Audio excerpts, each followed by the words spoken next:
خاتمہ ایمان پر ہونا بہت مشکل ہے۔ اس کے بعد شیخ ابو سعید سے کہا تو نے چونکہ بے ادبی کم کی ہے لیکن پھر بھی تیری سزا یہ ہے کہ تو دنیا میں ڈوب جائے گا، دنیا دار ہو جائے گا۔ کیا ہو جائے گا؟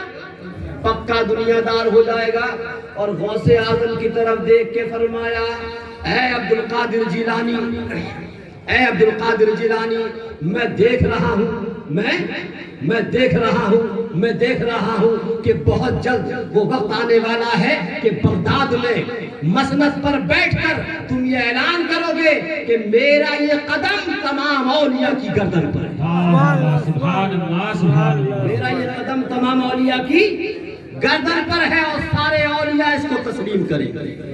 میں یہ دیکھ رہا ہوں سارے اولیاء اس کو تسلیم کریں گے۔ تاریخ بتاتی ہے، فرماتے کہ چند سال گزرے تھے، ابن سقا جب پڑھ کے فارغ ہوا تو اتنا بڑا قابل آدمی تھا، شریعت کے اعتبار سے اتنا بڑا مفتی تھا، اتنا بڑا عالم تھا کہ پورے بغداد میں اس سے بڑا کوئی عالم نہیں تھا، کوئی اس سے مقابلہ نہیں کرتا تھا۔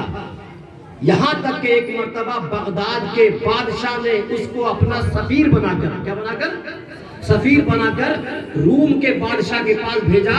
اور روم کی بادشاہت کس کی تھی؟ عیسائیوں کی۔ تو روم کے بادشاہ نے عیسائیوں کو بلایا، پادریوں کو بلایا۔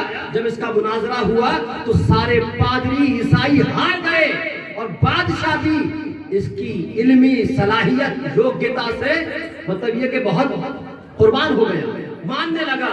اسی دوران بادشاہ کی بیٹی پر ابن سقا کی نگاہ پڑی۔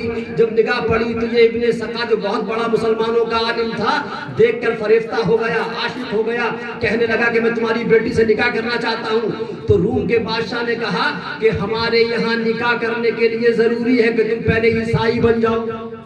کیا بن جاؤ؟ عیسائی بن گیا۔ کیا بن گیا؟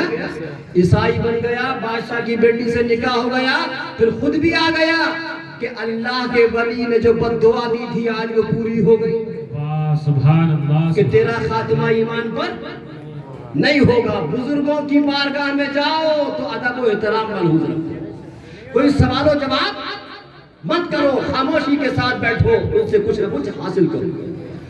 اور اس کے بعد غوث پاک رضی اللہ تعالیٰ عنہ مسند خلافت، مسند ولایت پر جلوہ بار ہوتے تھے۔ آپ کی محفل جمتی تھی، جلسے ہوتے تھے، لاکھوں لاکھوں آدمی آپ کے جلسے میں ہوتے تھے۔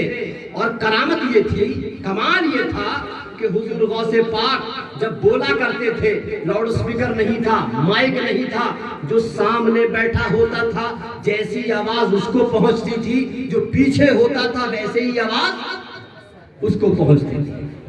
اور حضور غوث پاک کی تقریر میں ایسا اثر ہوتا تھا کہ خوف خدا سے آپ کے جلسوں کے اندر سے جنازے اٹھا کرتے تھے۔ کیا اٹھا کرتے تھے؟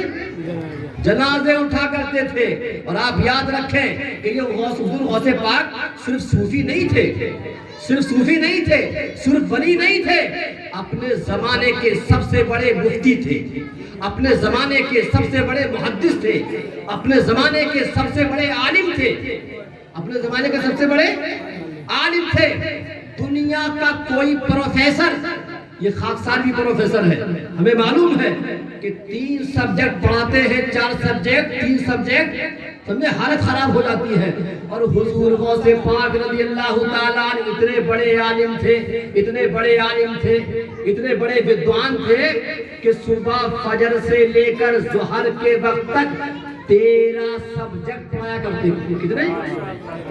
13 سبجیکٹ پڑھایا کرتے تھے، 13 سبجیکٹ۔ اتنے بڑے عالم تھے، دنیا کا بڑا سے بڑا عالم بھی نہیں پڑھا پائے گا۔ سبجیکٹ 13 وشے پڑھایا کرتے تھے اور روزانہ۔ اور اس کے بعد جلسے ہوا کرتے تھے، جلسوں میں تقریر کیا کرتے تھے، درس دیا کرتے تھے، نصیحت کیا کرتے تھے۔ ارے کتنے بڑے غوث پاک اللہ کے ولی تھے اور کتنے بڑے عالم تھے۔ غوث پاک کی زندگی سے سبق ملتا ہے کہ مسلمانوں علم حاصل کرو، تعلیم حاصل کرو اور زیادہ سے زیادہ علم حاصل کرو۔ غوث پاک کی زندگی سے یہ نہیں ملتا سبق کہ آپ سنیاس اختیار کرو، علم سے دور رہو۔ غوث پاک کی زندگی سے سبق ملتا ہے کہ زیادہ سے زیادہ کیا حاصل کرو؟ علم حاصل کرو. ہم جس غوث پاک کی ذکر کر رہے ہیں, یاد منا رہے ہیں, آپ ذرا دیکھیں کہ غوث پاک کتنے بڑے عالم تھے. اس زمانے میں ایک بہت بڑے محدث تھے, ان کا نام تھا علامہ ابن جوزی. کیا نام تھا؟